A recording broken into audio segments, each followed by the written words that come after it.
مواطن في أسوان بيستغيث بسبب غلطة في الأوراق الرسمية. تعال أقول لك إيه اللي حصل. المواطن ده اسمه مصطفى عبده، ده أخوه توفى. راح عشان يستخرج شهادة الوفاة. الموظف قال له خلاص تمام تعالى بعد يومين. راح له بعد يومين لقى إن هما كاتبين اسمه هو اللي متوفي بدل أخوه. الموظف دوت قال له الغلطة بسيطة وهتتحل ما تقلقش، لغاية ما مصطفى دوت راح عشان ياخد مرتبه من البريد.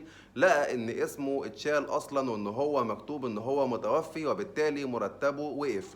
مش كده وبس، كمان ده موظف البريد قال له ان هو اتشال من التأمينات واتشال من التموين، واسمه اتشال اصلا من اي حاجة حكومية نظرا لان هو توفى. طبعا المواطن ده بيستغيث وبيقول يا جماعة انقذونا، لان حاجة غريبة جدا وموقف غريب جدا، ما تعرفش بقى الغلطة من مين.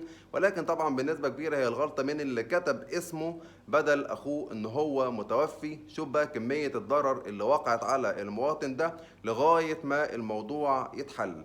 انتوا بقى قولوا لي في كومنتات، تفتكروا الموظف اللي غلط الغلطة دي ايه انسب جزاء ليه؟